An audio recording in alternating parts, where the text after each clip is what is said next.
Welcome students. Today we will discuss chapter 2 of geography, inside our earth. In this chapter we will cover the following topics: the structure of earth, in which we will study about the crust, mantle and core. The materials of the earth's crust, that is the rocks. We have three types of rocks which we will study, that is the igneous rocks, the metamorphic rocks and the sedimentary rocks. And we will study about the rock cycle that leads to transformation of one form of rock into other. Now, but first of all this study about earth is possible because of geologists. So, who is a geologist? A geologist is a scientist who studies the different matter, that is solid, liquid and gaseous matter, that constitutes the earth, and the science is called geology. So, let's move to our chapter. We know that as we move inside the earth, or as we go deeper into the earth, the temperature starts increasing and the density of materials and the behavior of earthquake waves are the basis on which the geologists, they have revealed the features of earth and they have come to know about the structure of earth, which we are going to discuss today in this video. Now, the average density of earth is around 5.5 gram per centimeter cube, and the composition of earth is not uniform, it is non-uniform in fact, and the inner layers of materials are heavier than the outer layer of materials. Now we will study about the structure of earth. See, the structure of earth is not even, it is varying, that is it changes from one place to place or one point to another on earth. On the basis of varying density and other physical and chemical properties, we have three concentric layers of earth. Concentric means they are imposed one over other, they are placed one over other. These three concentric layers are the crust, the mantle and the core. Now let us study about all these three consecutive layers one by one. First of all, it is the crust. As it is the first layer, it is the solid outermost layer of the earth, and it is also called the lithosphere. It is relatively a thin layer. Relative means कि as compared to the mantle and core, this crust is thin. This crust is formed of two parts. The upper part, which forms the above surface, is called the continental crust, and the lower part, that is embedded in oceans, that is called oceanic crust. The continental crust is made up of silicon and aluminium, and hence it is known as sial. Sial, that is SiAl. Si stands for silicon and Al stands for alumina.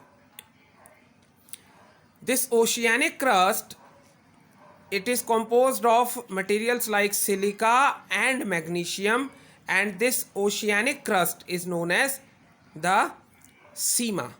SEMA means Si for silicon and Ma for magnesium. So this upper part or continental crust is Sial, and this lower part or the oceanic crust is SEMA. The average density of the crust is 3.0 gram per cubic centimeter. The outer crust contains the most important life supporting part material, that is soil. Now, mantle. It is the layer lying below the crust. This layer is 2900 kilometers thick, and this layer is made up of dense and heavy materials like iron and magnesium. Hence it is known as FEMA, where Fe, that is Fe, stands for iron. It's the symbol of iron, chemical symbol of iron in fact, and Ma stands for magnesium. So this mantle is also known as FEMA. The average density of the mantle is 3.5 gram, from 3.5 gram to 5.5 gram per centimeter cube. The mantle is a layer having very high temperatures, and the magma, that is the molten lava, is found in this mantle. Next we have core, the innermost layer of the earth. The core lies below mantle, and it is also known as barysphere. The average radius of the core actually is a spherical part, so it is having radius. The average radius of core is around 3500 kilometers. It is also made up of heavy metals like nickel and iron. Like earlier layers, it is also known as knife. Knife means where Ni stands for nickel and Fe stands for iron, the chemical symbol of iron element. The average temperature of core ranges from 2200 degrees Celsius to 5000 degrees Celsius. As we go deeper and deeper, the temperature starts increasing, hence the temperature range is so much. Because of the very great radius, as we go deeper down, the temperature starts increases and it reaches up to 5000 degree Celsius. The average density of this layer, that is the core, is ranging from 5 gram per centimeter cube to 13 gram per centimeter cube. Why average density? Because of this much wide radius. As we go deeper, the density and the concentration of materials start increasing, and so is the wide range of density. Now we will study about the materials of Earth's crust, that is rocks.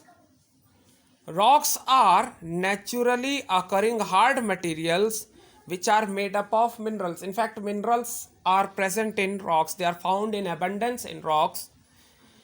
Now, what are minerals?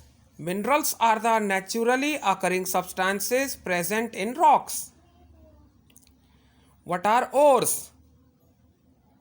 Ores are the rocks containing particular minerals in large percentage, and it is from these ores that these minerals can be extracted or obtained in a much convenient and profitable manner.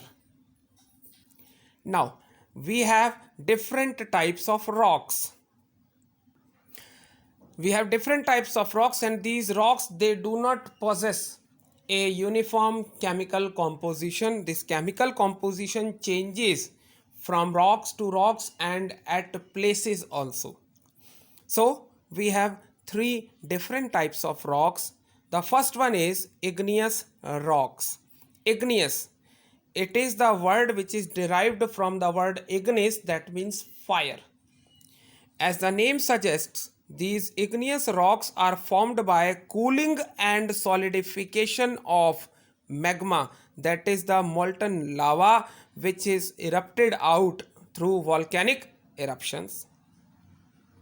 These igneous rocks are the primary rocks, hence since they are first formed, and due to their formation, the primitive formation or the first formation, these are known as primary rocks. These primary rocks are of two types: intrusive igneous rocks and extrusive igneous rocks. Now, what are intrusive? Intrusive, that is inside, extrusive, that is outside. So, the rocks which cooled below the earth's surface are called intrusive igneous rocks, and the rocks which cooled on earth's surface, not below it, these are known as extrusive igneous rocks. These intrusive igneous rocks, they take a much longer time to cool down, as the rate of cooling is slow inside the earth because the temperature is already high below the earth. So the crystals which are formed are large, and one example of intrusive rock is granite. The extrusive rocks, due to rapid cooling, because they are above the surface of earth, they are on the surface of earth, in fact, they undergo rapid cooling, and the crystals, they are fine grained. Basalt is one such example of extrusive igneous rock. Now let's have a look at some characteristics of igneous rocks. These rocks are hard and compact. The plants and animal remains in these rocks is absent, and since these are solid and they undergo very slow cooling, these are so hard that percolation means the seeping down of water. This percolation of water is not possible in these rocks. This is the reason why we use granite mostly to make kitchen, or in the modular kitchens we are using granite for kitchen purpose. Then we have sedimentary rocks. What are sedimentary rocks? These are the rocks which are formed by compressing and hardening of loose sediments. Now, sediments are the broken pieces or fragments of the big rocks which are broken due to rain, wind, plants and animals. And these fragments, they are settled down, they are run away, they are carried away basically by runaway water, and they are deposited in depressions or trenches.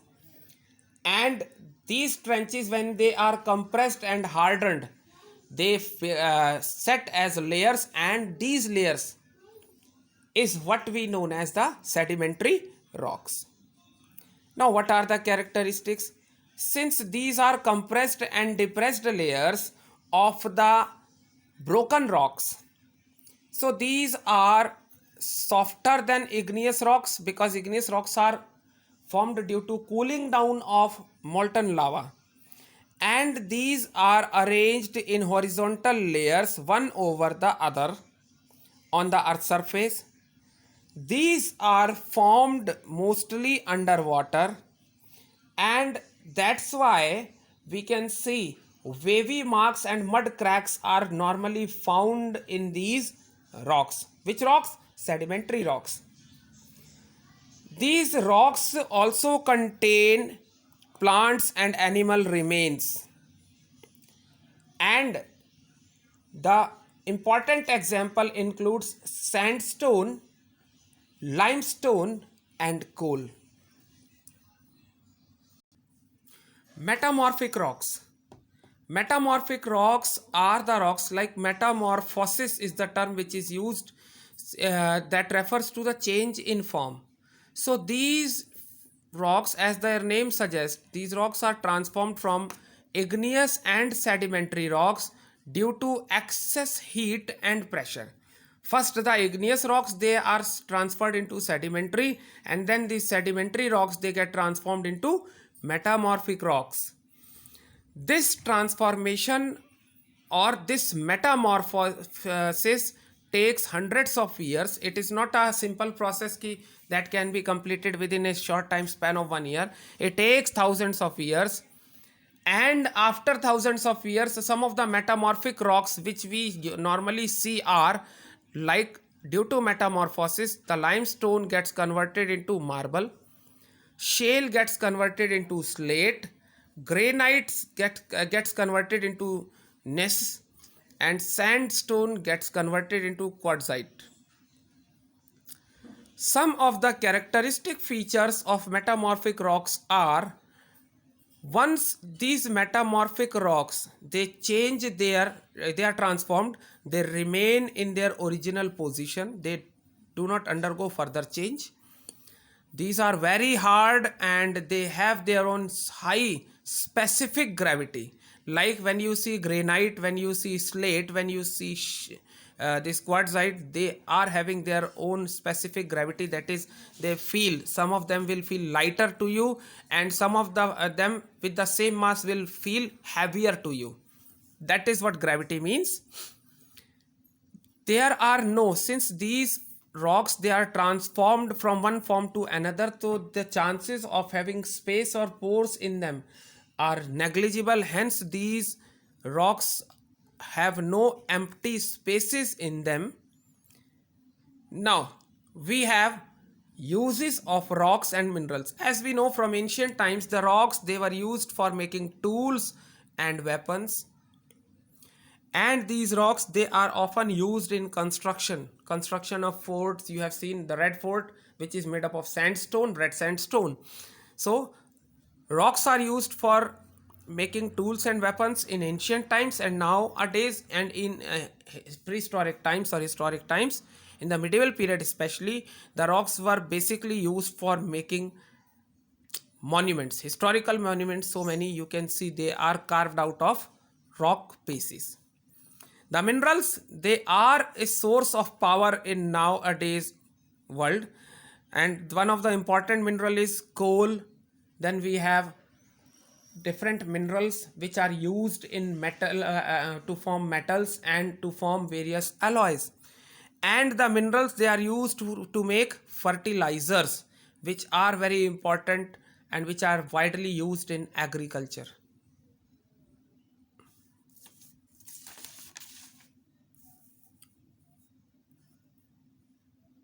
This diagram will make you this thing very clear. See, the igneous rocks are there, intrusive, that is which are inside the earth, and extrusive, which are on the surface of earth. These igneous rocks, they get transformed into sediments, and these sediments, they are broken down, and these broken down sediments, they settle and form sedimentary rocks when they get compressed. And on metamorphosis, these sedimentary rocks, they become metamorphic rocks. Secondly, some intrusive igneous rocks, since they are present inside the surface, they are not on the earth's surface, due to uplift and degradation, due to their weathering, erosion and deposition, they again form sediments, and again these sediments, they form sedimentary rocks, and due to metamorphosis, these sedimentary rocks get transformed into metamorphic rocks, and again the cycle continues. That's all in this video. This completes your chapter 2 of geography, and the next chapters I will be there with you in the upcoming video. Thank you. Have a nice day.